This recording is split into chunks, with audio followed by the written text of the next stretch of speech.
Oke, bismillahirrahmanirrahim. Assalamualaikum warahmatullahi wabarakatuh. Salam sejahtera untuk kita semua. Yang terhormat Bapak Riza Ibnu Adam, MSI, selaku dosen pengampu mata kuliah Fisika Dasar, dan teman-teman semua yang menonton video ini. Video ini kami buat untuk memenuhi salah satu tugas ujian akhir semester pada mata kuliah Fisika Dasar. Perkenalkan, nama saya Adinda Diana Azahra, perwakilan dari kelompok 3 selaku moderator yang akan memandu jalannya acara presentasi pada rekan-rekan saya di sini. Kami akan mempresentasikan tugas kami yang berjudul Simulasi Model Sistem Kendali Kunci Pintu Otomatis. Untuk agenda pada video kali ini, yang pertama ada perkenalan anggota kelompok, lalu pembahasan, kemudian sesi tanya jawab, dan yang terakhir adalah penutup. Bisa di next. Oke, langsung saja kita ke perkenalan anggota kelompok. Yang pertama ada Abdul Fakih, yang kedua ada saya sendiri, Adinda Diana Zahra, dan yang ketiga ada Aji Arayan. Selanjutnya ada Gerald Dasin, ada Irsyad Nur Hakim, Isa Al-Ghifari, Monika Sanda, Mutia Ayu, Nazwa Pradita, Rangga Mukti, dan Suci Dwi Pratiwi. Oke, kita next bisa di next PPT-nya. Oke, pada video kali ini kami akan membahas ada latar belakang, tujuan pembuatan model, sistem kendali kunci pintu otomatis, kelebihan dari sistem kendali kunci pintu otomatis, serta kekurangannya juga, dan yang terakhir ada kesimpulan. Bisa di next. Oke, langsung saja kita ke pembahasan yang pertama, yaitu latar belakang yang akan disampaikan oleh rekan saya, Nazwa Pradita. Kepada Nazwa, dipersilakan. Terima kasih atas waktunya. Di sini saya akan membahas tentang latar belakang dari sistem kendali kunci pintu otomatis. Nah, keamanan rumah saat ini masih mengandalkan kunci konvensional yang terkadang menyebabkan kendala seperti kesulitan membuka pintu, resiko kehilangan kunci, dan rentan terhadap tindak kejahatan. Dalam menghadapi permasalahan ini, pengembangan sistem pengunci pintu otomatis berbasis Arduino dengan penggunaan password menjadi solusi yang relevan. Sistem ini tidak hanya meningkatkan keamanan dengan autentikasi password yang lebih aman, tetapi juga meminimalkan resiko terkait kunci konvensional seperti duplikasi dan pencurian. Melalui pemanfaatan teknologi Arduino, sistem ini dapat diintegrasikan dengan fitur-fitur canggih seperti manajemen akses terbatas, pemantauan aktivitas pintu, dan kemampuan penggantian password, sehingga memberikan pemilik rumah kontrol yang lebih baik terhadap keamanan dari kunci pintu otomatis. Dengan demikian, pengembangan sistem pengunci pintu otomatis berbasis Arduino tidak hanya merespon kebutuhan akan keamanan yang lebih baik, tetapi juga mengatasi kendala yang sering dihadapi dalam penggunaan kunci konvensional. Untuk pembahasan selanjutnya akan dilanjutkan oleh Suci, kepadanya saya persilahkan. Oke, baik. Terima kasih kepada Saudara Nazwa. Selanjutnya ada pembahasan mengenai tujuan pembuatan model. Pembuatan model sistem kendali kunci pintu otomatis dapat memiliki berbagai tujuan tergantung pada kebutuhan dan konteks penggunanya. Tujuan pembuatan model kunci pintu otomatis secara umum adalah untuk meningkatkan keamanan dan kenyamanan atau efisiensi pengguna. Kunci pintu otomatis dapat dirancang dengan berbagai fitur keamanan, seperti penggunaan sidik jari atau sensor, kartu RFID, dan kode PIN. Di sini kita menggunakan kode PIN untuk membuka pintu hanya dengan menyentuh layar. Maka pintu akan terbuka secara otomatis dan menghindari ketidaknyamanan untuk siapapun yang ingin masuk. Berikut adalah beberapa tujuan spesifikasi pembuatan model kunci pintu otomatis. Yang pertama yaitu meningkatkan keamanan. Pengendalian akses yang tidak diizinkan ke suatu ruangan atau properti dengan menggunakan sistem autentikasi seperti sidik jari, kartu pintar, atau pengenalan wajah, bahkan oleh orang-orang yang memiliki kunci fisik. Yang kedua yaitu meningkatkan kenyamanan dan kemudahan pengguna. Kunci pintu otomatis ini dapat memudahkan pengguna untuk membuka dan menutup pintu. Hal ini terutama bermanfaat bagi orang-orang yang memiliki keterbatasan fisik seperti orang tua atau penyandang disabilitas.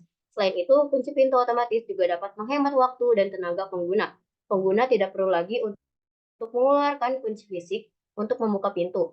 Hal ini menghindari kejadian tidak terduga seperti kehilangan kunci bahkan saat sedang lelah-lelahnya. Yang ketiga yaitu meningkatkan efisiensi energi. Hal ini terutama bermanfaat bagi properti yang memiliki banyak pintu, seperti gedung, perkantoran, atau apartemen. Dengan menggunakan kunci pintu otomatis, pengelolaan properti tidak perlu lagi mempekerjakan orang untuk membuka dan menutup pintu. Hal ini dapat menghemat biaya operasional dan meningkatkan produktivitas. Dalam manajemen energi ini mengintegrasikan sistem otomatisasi dengan manajemen energi untuk mengoptimalkan penggunaan daya. Penggunaan daya ini ada penggunaan sensor untuk mendeteksi apakah pintu masih terbuka atau sudah terkunci, memastikan efisiensi energi dan keamanan, agar tidak terjadi bolak-balik untuk pemastian bahwa pintu sudah terkunci atau belum. Yang keempat yaitu meningkatkan estetika. Kunci pintu otomatis modern biasanya memiliki desain yang ramping dan modern. Hal ini dapat membuat properti terlihat lebih elegan dan berkelas. Yang kelima yaitu ada pemberitahuan dan monitoring. Ada kaitannya dengan meningkatkan efisiensi energi. Dari pemantauan ini, memberikan pemberitahuan kepada pengguna ketika pintu terbuka atau terkunci, dan memungkinkan pemantauan jarak jauh melalui perangkat seluler. Hal ini berakibat meningkatkan efisiensi energi kepada penggunanya. Berdasarkan tujuan-tujuan tersebut, model kunci pintu otomatis dapat dirancang dengan berbagai fitur dan teknologi. Pemilihan fitur dan teknologi yang tepat akan tergantung pada kebutuhan dan anggaran pengguna. Gunakanlah sistem kunci otomatis yang sesuai kebutuhan dan saldo yang mencukupi. Jangan memasakkan dua hal tersebut. Oke, segitu saja pemaparan materi dari saya. Untuk selanjutnya akan dipaparkan oleh Saudara Gerald, dipersilakan.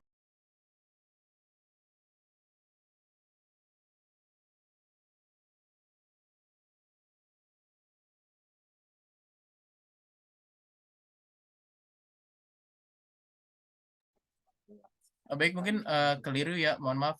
Untuk yang pertama ini akan disampaikan oleh Aji, baru setelahnya saya. Dipersilakan untuk Aji. Oke, terima kasih atas kesempatan yang diberikan. Jadi saya akan menjelaskan mengenai program dari Arduino Uno ini.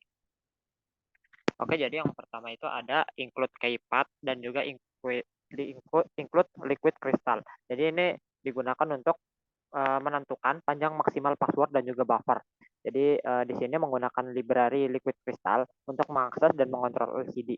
Objek LCD digunakan untuk berkomunikasi dengan LCD. Kemudian di sini ada max password length, itu sama dengan 4. Jadi itu panjang maksimal dari password itu 4 digit.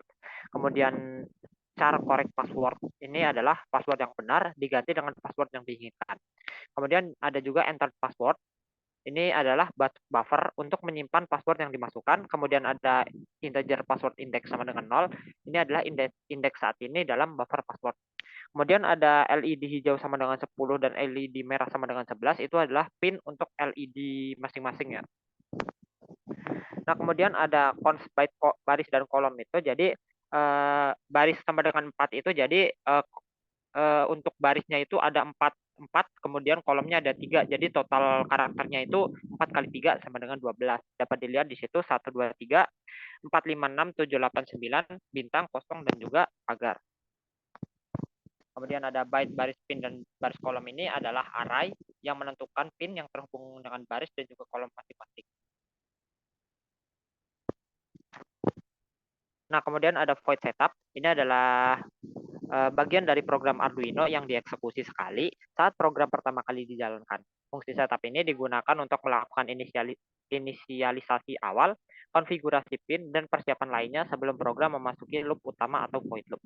Kemudian ada serial begin. Serial begin ini digunakan untuk menginisialisasi komunikasi serial pada baud rate 9600.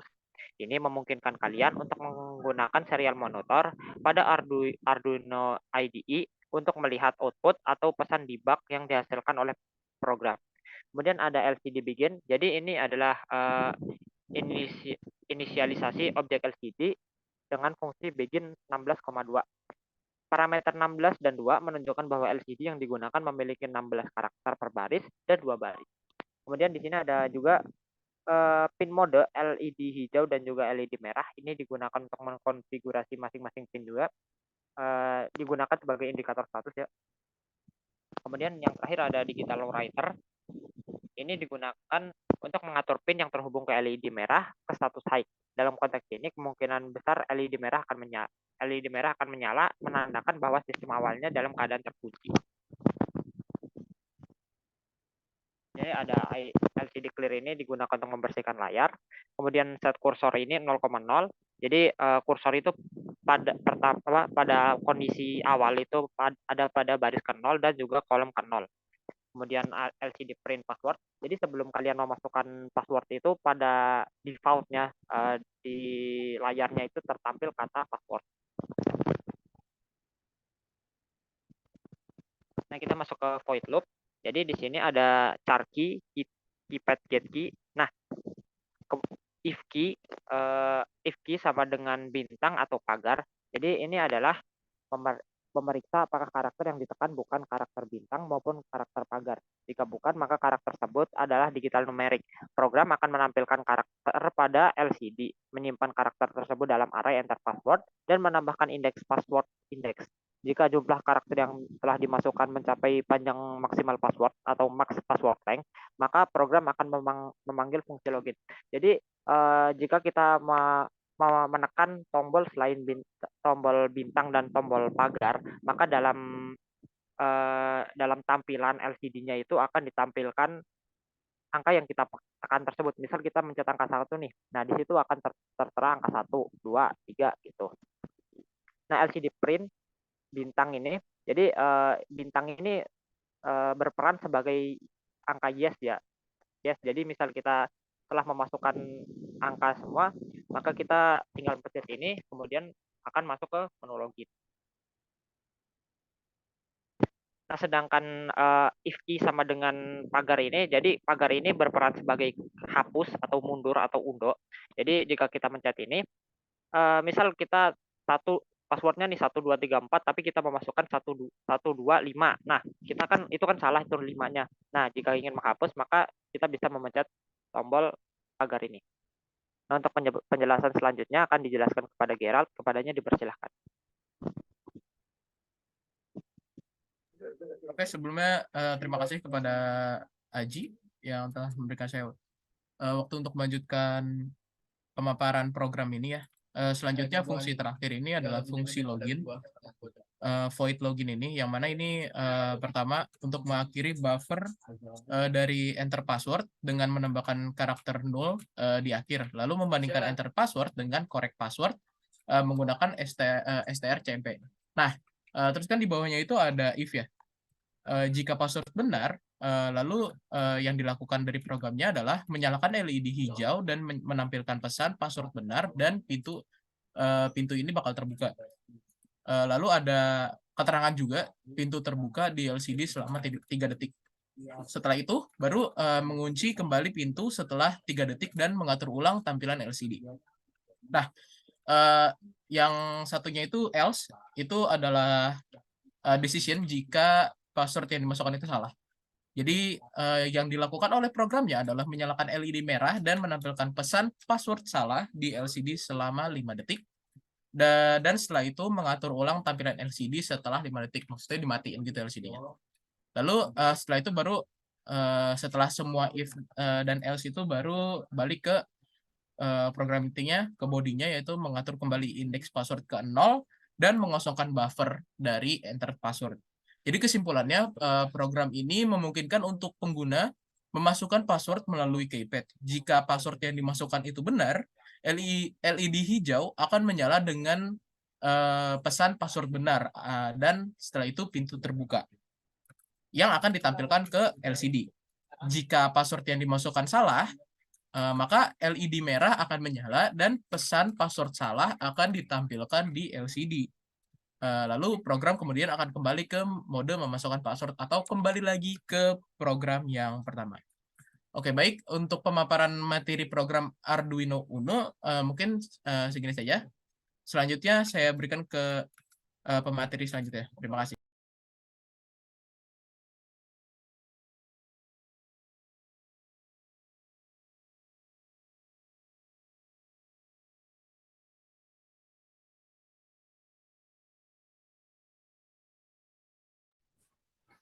Nah, oke, terima kasih sebelumnya. Tadi kan udah paparin tentang kode programnya. Nah, mungkin sekarang pemaparan dari perangkat ProDewisnya sendiri.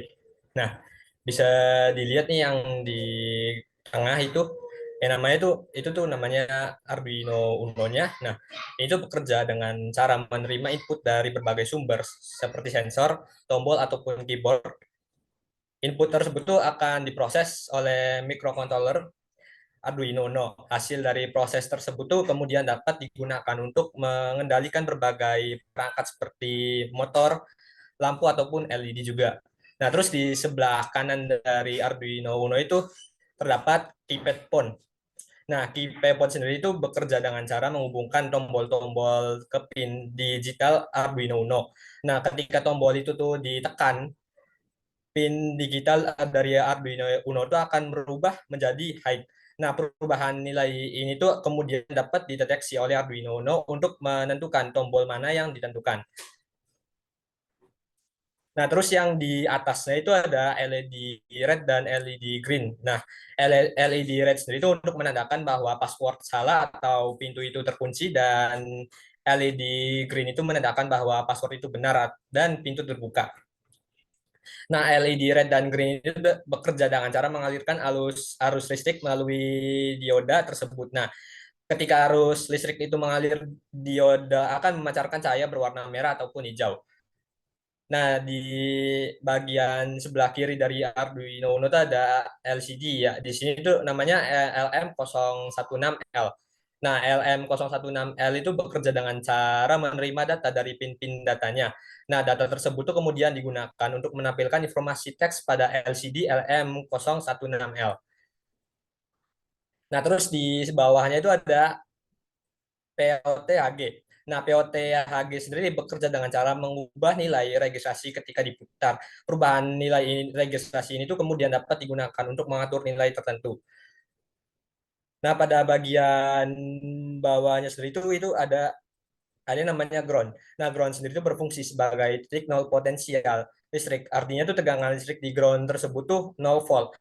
Nah, ground ini tuh digunakan untuk berbagai keperluan lainnya juga. Nah, terus yang di atas itu ada kayak tanda panel segitiga, itu namanya power. Nah, power sendiri itu berfungsi untuk menyediakan sumber daya listrik. Nah, power itu dapat berupa sumber daya listrik AC ataupun DC. Nah, sumber daya listrik AC itu biasanya digunakan untuk perangkat elektronik rumah tangga. Nah, sedangkan sumber daya listrik DC itu biasa digunakan untuk perangkat elektronik yang portable. Nah, mungkin sekian pemaparan materi dari saya. Saya serahkan kepada Irsad. Terima kasih. Oke, terima kasih kepada Paki yang telah tadi memberikan apa aja sih komponen-komponen di dalam Proteus Arduino ini kan. Nah, mungkin tadi udah lihat juga. Nah, pada kesempatan kali ini saya akan memberikan simulasi apa aja sih yang bisa dilakukan pada apa namanya kunci pintu ini gitu loh. Dan ini kita bacanya tuh melalui Arduino itu. Jadi apapun yang kita simulasikan ini berdasarkan codingan atau yang ada di Arduino-nya. Nah, kita coba dengan password yang benar. Boleh dong di angka ketik 1, 2, 3, 4. Nah, setelah itu maka LCD menyalakan password benar, pintu terbuka dan LED-nya tuh terbuka gitu. Panel. Nah, coba kita ketik di yang salah. Bebas apa aja? 1456 mungkin, satu satu. Nah, terlihat bahwa LCD-nya itu password salah gitu loh. Nah, jadi sebenarnya terlihat cukup jelas ya bagaimana sih simulasi yang bisa kita sampaikan. Nah, sebenarnya pada Arduino-nya itu pada gambar bintang itu dijelaskan bahwa untuk menambah enter gitu kan. Nah, juga pada menu pagar tuh untuk mengosongkan passwordnya. Bisa diketik gak sih? Satu-satu terus pagar.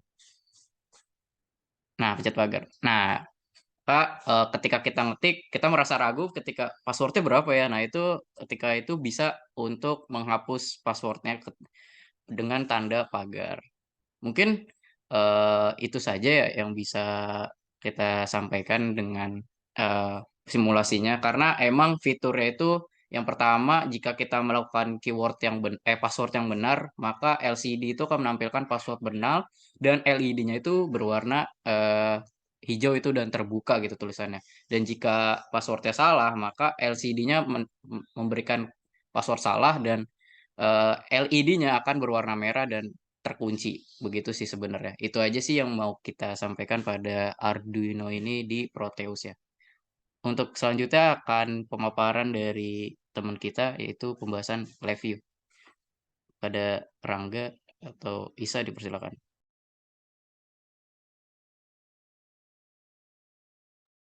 Baik, terima kasih atas kesempatan yang diberikan oleh Saudara Irsyad. Di sini mungkin kita menjelaskan di sisi lab view. Nah, di sisi lab view ini lebih tepatnya dijelaskan simulasinya dulu. Nanti Rangga bakal jelasin gimana sistem itu berjalan sama seperti kayak di penjelasan Proteus sebelumnya gitu. Oke, untuk agar terbuka, mungkin kita ketik pasportnya 1, 2, 3.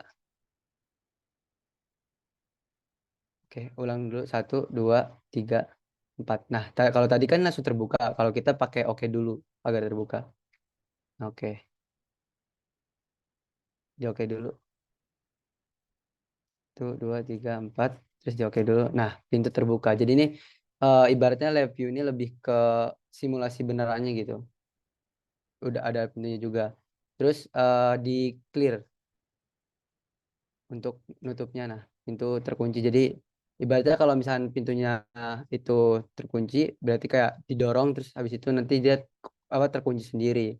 Nah, untuk selanjutnya kalau misalnya passwordnya salah, boleh dicoba bebas. Terus di oke. Nah, tetap masih pintu terkunci gitu. Terus di sini ada tombol pencarian ini sebenarnya melihat riwayat dari ini hanya bisa dilihat sama kita gitu untuk dilihat secara gamblangnya gitu. Nah, mungkin penjelasan untuk di sisi review ini segini aja gitu. Saya serahkan ke Rangga untuk penjelasan lebih lanjutnya. Terima kasih Isa. Ini adalah bentuk blok diagramnya dari yang tadi dibuat. Tadi kan tombol-tombolnya, tombol dari 1 sampai 0, 1 sampai 9, terus ada 0 juga, terus ada oke sama ada clear, itu dibungkus dalam sebuah semacam section gitu namanya password. Nah, ini masuk ke sini. Nah, selanjutnya kita taruh nih semua button-buttonnya. Ini blank button tuh ada dari 1, 2, 3, 4, 5, 6, 7, 8, 9, 10. Ini adalah nolnya. Seperti itu. Terus ada oke sama refresh ya. Jadi refresh atau clear gitu. Habis itu ini cuma semacam logic aja sih. Nanti ada bagian false-nya. Jadi di sini nanti ketika kita pencet oke, dia tuh nanti harusnya kan passwordnya di sini kita setnya 1, 2, 3, 4. Terus kalau kita pencet oke, dia tuh malah jadi tambah 1 angka gitu. Nah, di sini di bagian sini kita kita buat logiknya, di sini logiknya kita min 1 supaya nggak ada angka tambahan lagi setelah input password yang benar gitu. Sini ada logic true-nya. Terus di sini juga sama ada sebuah logic true and false. Di sini 100 berarti pintunya terbuka. Lalu false-nya 0 itu terkunci. Maksudnya 0 itu eh, tadi yang bar yang jadi coklatnya itu kalau 0 berarti dia tuh bar coklatnya nggak kelihatan. Tapi kalau misalkan kita truein bar coklatnya jadi kelihatan karena jadi full kan 100. Ini pun bisa diganti aja sih sama kita, terserah kita. Misalkan pintu terbukanya maunya di sininya 0, ya bisa juga nanti kita ganti seperti itu. Terus udah sih itu aja. Di sini ada search button ya. Di sini nanti buat ngedisplay dari password yang ke hide itu. Misalkan passwordnya 1, 2, 3, 4, tapi kan tadi yang Isa tunjukin kan bintang-bintang. Terus pas kita pencet search button jadi ke display gitu passwordnya. Sebenarnya ini opsi aja sih pakai search button karena mungkin fiturnya nggak terlalu lengkap. Harusnya kan mungkin gambarnya bukan search button ya fungsinya, tapi ya kita bisa manfaatin search button ini lah buat nge-display si passwordnya. Oke, mungkin segitu aja dari demonya. Selanjutnya kita balik lagi ke PPT-nya.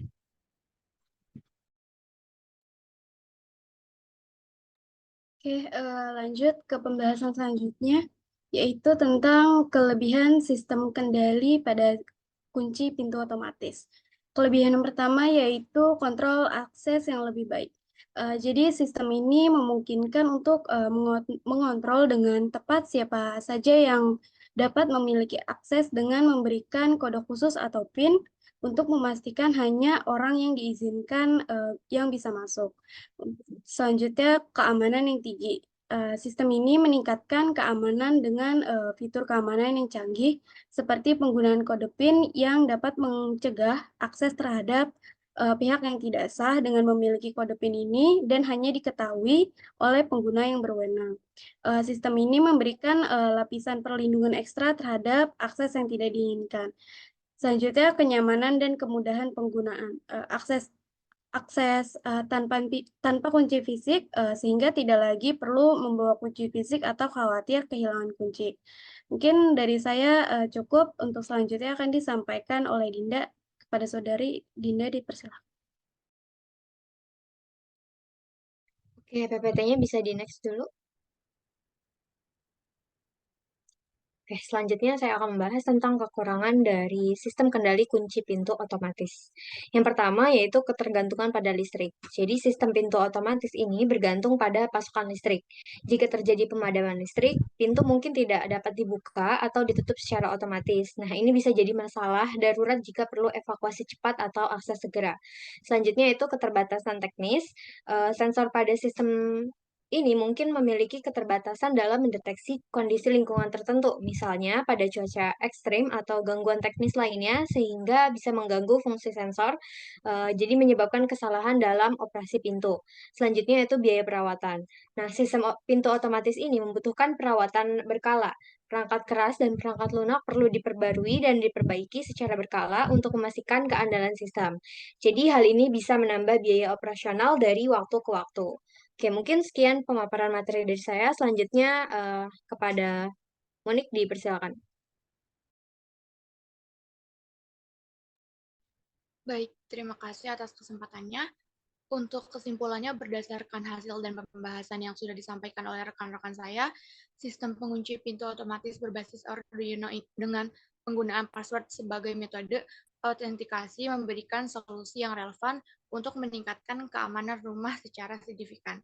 Dengan menggunakan password sebagai kunci, sistem ini menawarkan keamanan tambahan yang lebih sulit untuk dibobol dibandingkan dengan kunci konvensional.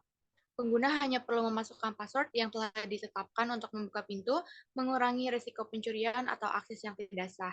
Kelebihan lainnya terletak pada kemampuannya untuk disesuaikan dengan kebutuhan dan anggaran pengguna. Fleksibilitasnya memungkinkan pengguna untuk menyesuaikan tingkat keamanan yang diinginkan dan memenuhi preferensi serta situasi. Oke, mungkin itu saja untuk pembahasan ini. Selanjutnya saya kembalikan kepada moderator, dipersilahkan. Oke, baik, saya ucapkan terima kasih banyak kepada teman-teman yang sudah memaparkan proyek kali ini. Sekian pemaparan proyek tugas UAS akhir semester dari mata kuliah Fisika Dasar. Kurang lebihnya mohon maaf. Kelompok 3 pamit. Terima kasih.